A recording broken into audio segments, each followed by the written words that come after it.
bulan Rajab dan Sya'ban mintanya berkah? Karena berkah ini dalam kitab Ihya Ulumuddin, al-barakah bimakna ziyadatul khair. Barokah itu artinya adalah menambah kebaikan. Jadi kalau ada orang ditanya apa arti berkah, jawaban berkah itu artinya adalah menambah kebaikan. Ini keberkahan ini bukan hanya dipandang dari aspek umur aja, bukan hanya harta saja, bukan hanya ilmu saja, tapi seluruh dimensi kehidupan kita bisa diukur keberkahannya. Ini kita Bapak Ibu dirahmati Allah, dikasih oleh Allah waktu atau usia itu harus dimanfaatkan dengan baik. Bertambahnya umur akan menambah kebaikan, berarti umurnya berkah. Tapi kalau bertambahnya umur tidak menambah kebaikan, berarti umurnya tidak berkah. Ustaz, alhamdulillah kami hari ini siang-siang ngaji Ustaz. Oh, alhamdulillah. Ya, ini siang-siang ngaji. Enaknya kalau siang gini ngapain Bapak Ibu? Iya. Semuanya rata-rata jawab enaknya tidur. Ya, jadi Ustaz kami boleh nggak tidur Ustaz? Ya silahkan aja lah. Kalau tega tidur lah. Ya, kalau nggak tega tahankan dulu ya. Ya. Karena memang ceramah yang paling susah itu ada dua. Pertama habis subuh, yang kedua itu habis zuhur. Habis subuh tahulah, namanya baru bangun. Orang kadang-kadang begitu sholat subuh, nengok ada ustadz datang, dalam matanya oh ngaji. Mau cabut, segan. Pas pula dia wakil ketua BKM. Ya. Atau mungkin dia sekretaris BKM. Ya, akhirnya apa duduk itu. Maka saya Pak kalau udah subuh itu ceramah, saya udah ini aja, udah paham aja saya. Duduknya ada lain gitu, udah paham saya. Ini ya Allah subhanallah. Bapak-bapak ini ku tengok duduknya. Oh, seger-seger ini. Walaupun ku tengok matanya udah agak ada yang sayur-sayur gitu. Kenapa Ustaz? Ya namanya habis makan, ya kan Pak? Ustaz macam nggak tahu aja habis makan kayak mana.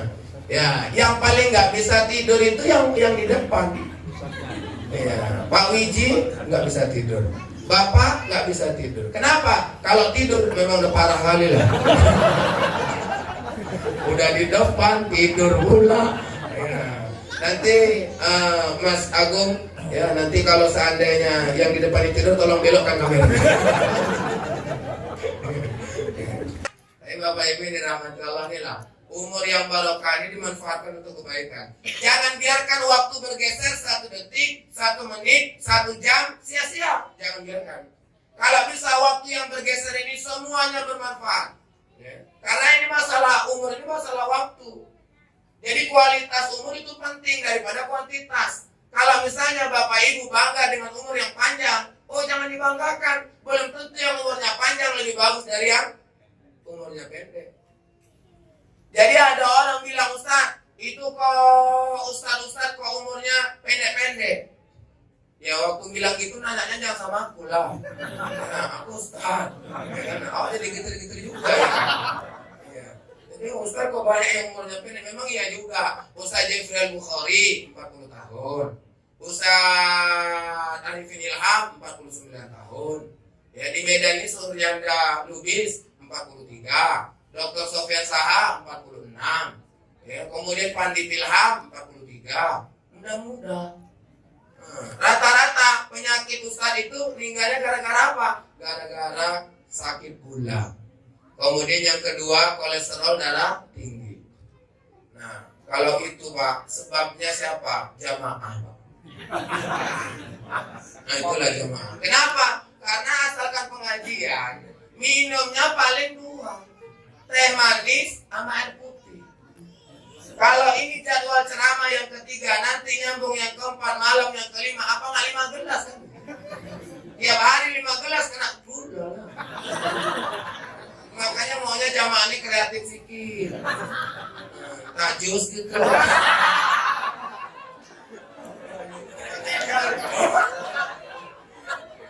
Ya, ibu-ibu ini sayang mau Ustaz apa Bu? Ya kan, kasih jus. Ustaz nanti ada gulanya sedikit aja gulanya. Masih banyak. Tapi memang begitulah Pak. Ustaz nih, kalau ada yang meninggal duluan, jangan awak ini, jangan bilang tuh mau masih muda meninggal. Umurnya pendek, kualitas umurnya luar biasa. Ngapain panjang-panjang umur sampai 80? Itulah tua-tua keladi. Makin tua, makin jadi. Ada lagi tua-tua kejemur. Makin tua, makin ngawur. Kan ada, Pak. Udah. Jadi kalau kita yang masih muda ini nggak apa-apa. Ustaz, itu biasanya muda-muda meninggal tuh orangnya baik-baik, Ustaz. Iya, memang rata-rata yang baik-baik meninggalnya cepat. Tapi jangan nanti awak kerjain. Kok jangan baik kali dia orang. Tinggal nanti kita. Jangan. Ya, itu nggak ada rumusnya kayak gitu. Jadi yang ada itu, ya memang dah aja lah, wae kan Pak. Ya, yang nggak baik meninggalnya. Ya, sama kayak orang ngerokok. Kadang yang ngerokok nih ilmunya tinggi kali. Ya, bang jangan ngerokok abang. Kenapa rupanya? Bang, rokok itu merugikan kesehatan. Ada tetanggaku mah ngerokok meninggal jadi. Ya, ada aja. Makanya orang ngerokok ini gak usah dilawan ya. Ibu kalau suami ibu ngerokok, bu gak usah dilawan bu. Jangankan mau menang ibu, seri aja berpayah. Yang ngerokok naik angkot, jumpa sama yang gak ngerokok. Yang gak ngerokok ini kan risih. Ditanyalah, bang, ya, ku tengok abang candu kali rokok bang ya. Iya. Ini abang satu hari habis berapa bungkus bang? 2 bungkus. Sebungkus berapa itu harganya bang? Ya, waktu dicerita itu harganya 10.000. Berarti satu hari abang habiskan uang 20.000. Ya Allah bang, abang udah berapa lama ngerokok? Udah 15 tahun. Coba bang abang hitung baik-baik bang ya. 20.000 satu hari. Kalau sebulan udah berapa itu? 600. Setahun udah berapa itu bang? 7.200.000. Abang bilang tadi abang ngerokok sudah 15 tahun. Kalau 7.200.000 kali 15 udah berapa itu bang? Ya sekitar 100 juta lebih gitulah. Bang, coba abang pikirkan baik-baik bang. Kalau sejak 15 tahun yang lalu abang tidak ngerokok bang, abang bisa ngumpulin uang ratusan juta bang. Abang hari ini gak akan naik angkot karena abang pasti bisa beli mobil pribadi. Yang ngerokok tuh langsung senyum dia. Nengok yang gak ngerokok, pandai loh ya. Iyalah bang, aku nanya sama kau boleh? Boleh bang? Kau ngerokok?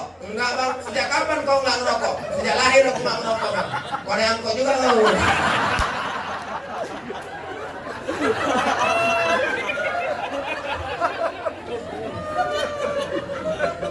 Ya, pinter kan yang ngerokok kan? Iya. Ibu mau bilang, bang abang bakar duit, gak ada. Tauhid orang yang ngerokok lebih tinggi juga. Aku kan yang ngerokok ini lah pandai cari duit. Kalau nggak ngerokok belum tentu aku pandai cari duit katanya. Makanya udah nggak usah dilawan lah bu ya. Nggak usah dilawan. Udah ibu nikmati aja rasa rokok. Ya. Tapi Bapak Ibu yang rahmatullah Allah, ini umur ini jangan mandang panjang atau pendek, kualitas. Makanya saya katakan tadi, berkahnya umur itu ketika umur yang kita miliki selalu dimanfaatkan untuk kebaikan. Kalau nggak dimanfaatkan untuk kebaikan, berarti umurnya tidak berkah. Begitu aja.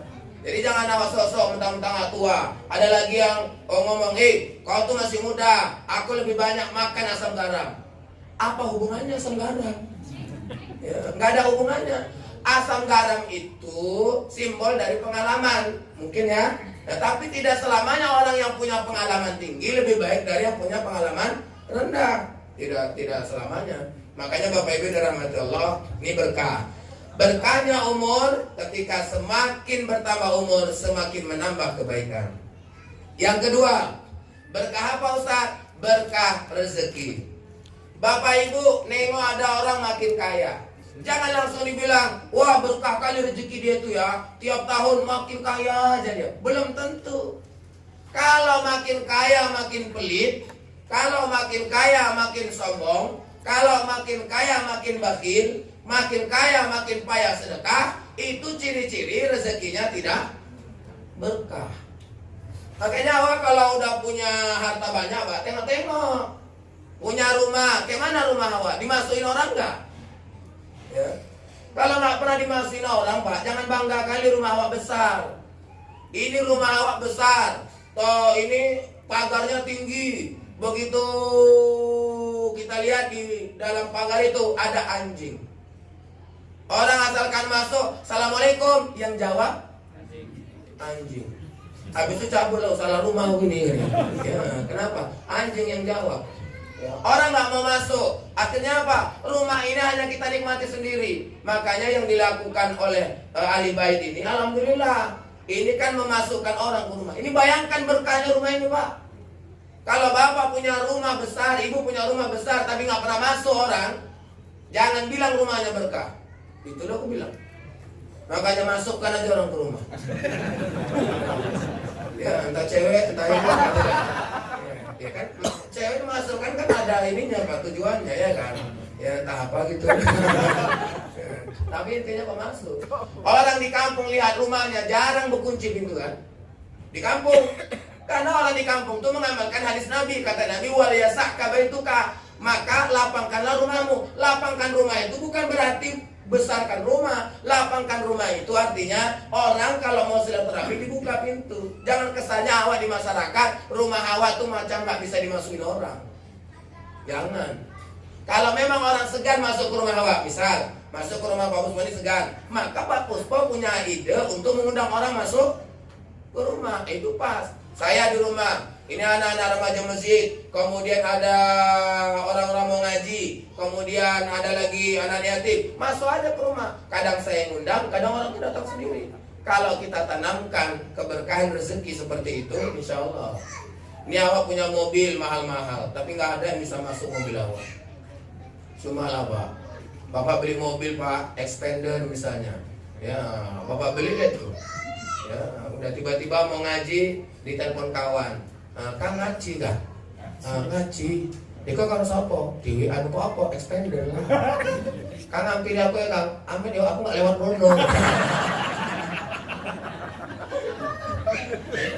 Udah. Nanti ada lagi yang beli Fortuner.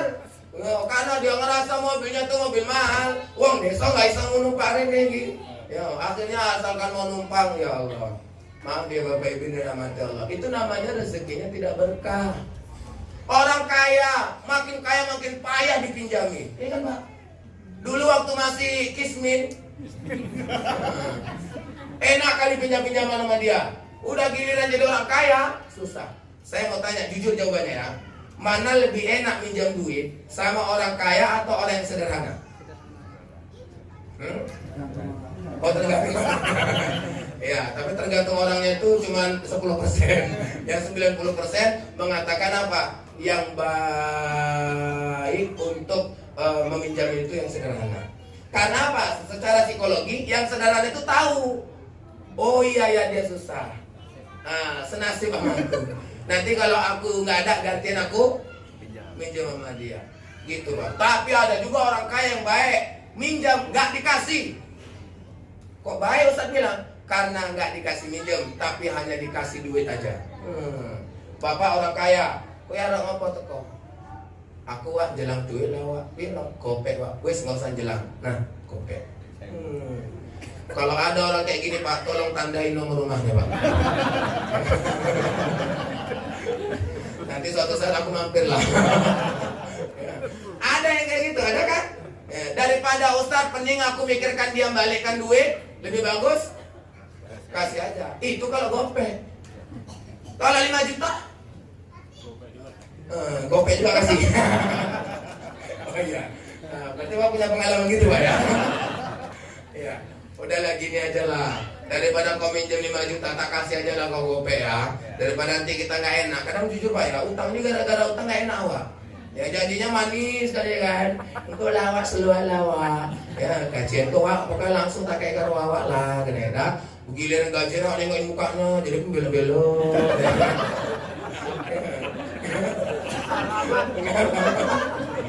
Belo-belo mukanya. Ya, saya Bapak Ibu sangat aneh. Sesama teman misalnya, gara-gara kayak gitu Pak. Kita kalau nagih utang itu kan menyelamatkan orang kan. Tapi ada orang ketika utangnya ditagih, yang nagih dianggap musuh. Iya. Itu yang sedihnya kita ini kadang-kadang. Konsep dasarnya tahun itu tolong menolong. Kita nggak minta keuntungan, hanya bilang sama dia tolong tepat waktu, kan gitu. Tapi giliran diutangin nggak tepat waktu. Nah itu, awak jadi bingung. Kayak mana lah konsep ini mau diterapkannya kan? Awak menerapkan tidak ada minta sesuatu apapun, tiba-tiba dia tidak menerapkan konsep yang sama seperti yang kita inginkan. Bapak Ibu, Kita kalau makin kaya, makin banyak sedekah itu baru mantap. Jadi kalau kita banyak duit tiap bulan Pak, undang anak yatim. Ya, ngapain Ustaz? Ya undanglah. Ya, ajak makan bareng, kemudian duduk bareng, baca doa bareng. Habis itu kita akan kasih dia santunan. Ini kalau uang Solo, pegawainya punya tradisi menyantuni anak yatim, pastikan rezekinya insya Allah berkah. Ya. Bertambahkah rezeki itu Ustaz? Itu urusan Allah. Tapi Allah janji, orang yang rajin sedekah, kata Nabi, aku bersumpah tidak akan pernah jatuh miskin. Cari orang yang rajin sedekah kemudian miskin, gak ada. Bapak Ibu dirahmati Allah. Kalau mau rezekinya berkah, maka catatannya sederhana. Catatannya jadikan rezeki yang kita miliki itu untuk menambah kebaikan. Jadi kalau ada di sekitar rumah kita ini orang miskin, 40 rumah ke belakang, 40 rumah ke depan, ke samping kiri, samping kanan, kemudian kita biarkan tidak makan, maaf, kita yang paling kaya, itu yang paling besar dosanya di hadapan Allah. Kenapa Rasul menyuruh kita kalau sholat, dari pergi dan pulang itu dari arah yang berbeda. Perginya dari sini, pulangnya dari sini. Kenapa? Karena Rasul seolah-olah mengasih tahu kita, lihat orang di sekitarmu. Kalau kau asih lewat situ, balik situ, lewat situ, balik situ, kau nggak akan tahu bagaimana orang sekelilingmu itu. Kita Bapak Ibu mencari rezeki itu, ternyata sebagai rezeki kita itu ada hak orang lain. Dan itu yang perlu kita nih, keberkahan rezeki itu bukan dari banyaknya aja. Bapak jangan cemburu Pak. Misalnya ada orang yang makin kaya, dia nggak rajin sholat tapi makin kaya, jangan cemburu, karena belum tentu rezekinya berkah. Orang yang rezekinya berkah itu selalu menambah kebaikan. Bapak punya rumah besar, punya mobil mewah, punya semuanya lah, mau kemana aja, mau beli apa aja bisa, tapi kalau sombong tidak berkah. Maka tema kita hari ini tentang keberkahan. Kita hari ini datang kemari ini menunjukkan keberkahan waktu kita, umur kita. Karena apa? Karena kita datang kemari ini dalam rangka untuk mengikuti majelis taklim. Insya Allah semuanya kita bisa mendapatkan keberkahan dalam hidup kita. Kalau dibahas yang lainnya lagi banyak. Nanti ilmu yang berkah seperti apa? Ilmu yang membuat orang tuh makin dekat sama Allah. Jadi kalau ada ustaz suka marah-marahin jamaah aja kerjaannya, itu juga nggak berkah. Pak Wiji misalnya punya ilmu, Pak Warsito punya ilmu, Bapak punya ilmunya kan Pak, alirkan sama yang lain-lainnya Pak. Jangan takut orang yang kita kasih ilmu itu menyayangi kita. Jangan takut. Karena apa? Karena Allah Maha tahu. Kalau Allah sudah tahu tentang apa yang kita lakukan, pasti Allah akan memberikan hasil sesuai dengan apa yang kita inginkan.